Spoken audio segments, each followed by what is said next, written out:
મહત્વપૂર્ણ સમાચાર પર નજર કરીએ તો ઉનાળામાં સૌરાષ્ટ્રમાં ઊભું થઈ શકે છે પાણીનું સંકટ। એપ્રિલ અને મે મહિનામાં સૌરાષ્ટ્રના ડેમને નર્મદાનું પાણી નહીં મળે, કેનાલમાં બ્રિક લાઇન ઉખડી જવી અને લીકેજ સહિતના પ્રશ્નો વધ્યા છે। સરકાર સૌરાષ્ટ્રની બ્રાન્ચ કેનાલોનું રિપેરિંગ કરશે। 22 વર્ષ બાદ બ્રાન્ચ કેનાલના રિપેરિંગ માટે નિર્ણય લેવામાં આવ્યો છે। સૌરાષ્ટ્રના 11 જિલ્લામાં કેનાલ મારફતે નર્મદાના નીર પહોંચે છે, પરંતુ પાણીની પારાયણ ઊભી થાય તેવી શક્યતા।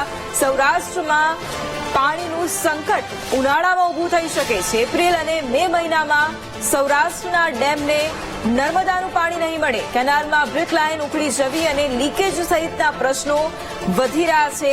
સૌરાષ્ટ્રની બ્રાન્ચ કેનાલોનું રિપેરિંગ પણ હવે સરકાર કરાવશે। 22 વર્ષ બાદ બ્રાન્ચ કેનાલના રિપેરિંગ માટે આ મહત્વનો નિર્ણય લેવામાં આવ્યો છે અને સૌરાષ્ટ્રના 11 જિલ્લામાં કેનાલ મારફતે નર્મદાના નીર પહોંચે છે, ત્યારે હવે એ થોડા સમય માટે બંધ પણ થશે। 22 વર્ષ બાદ હવે રિપેરિંગનો નિર્ણય લેવાયો છે।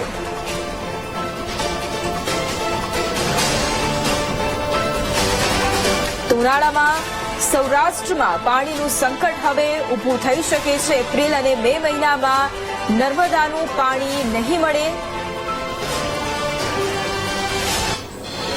અને આજ મુદ્દે સંવાદદાતા સની ફોન લાઈન પર છે। સની, સૌરાષ્ટ્રમાં જે પ્રમાણે હવે પાણીનું જે સંકટ છે તે ઊભું થઈ શકે છે, કારણ કે એક તરફ જે કેનાલ છે ત્યાં બ્રિક લાઇન ઉખડી જવાથી લીકેજ સહિતના પ્રશ્નો પણ વધ્યા હતા।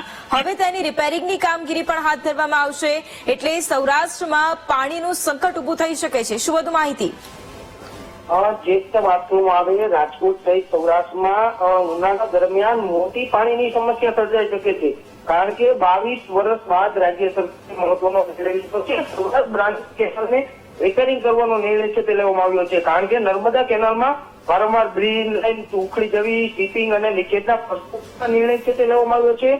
નર્મદામાંથી મળતું પાણી એપ્રિલ અને મે માં રાજકોટ નહીં પરંતુ સમગ્ર સૌરાષ્ટ્રમાં નહીં મળે, કારણ કે સૌરાષ્ટ્રની આજે નર્મદા નીરની જે લાઇન આવે। બિલકુલ, આભાર સની તમામ જાણકારી માટે।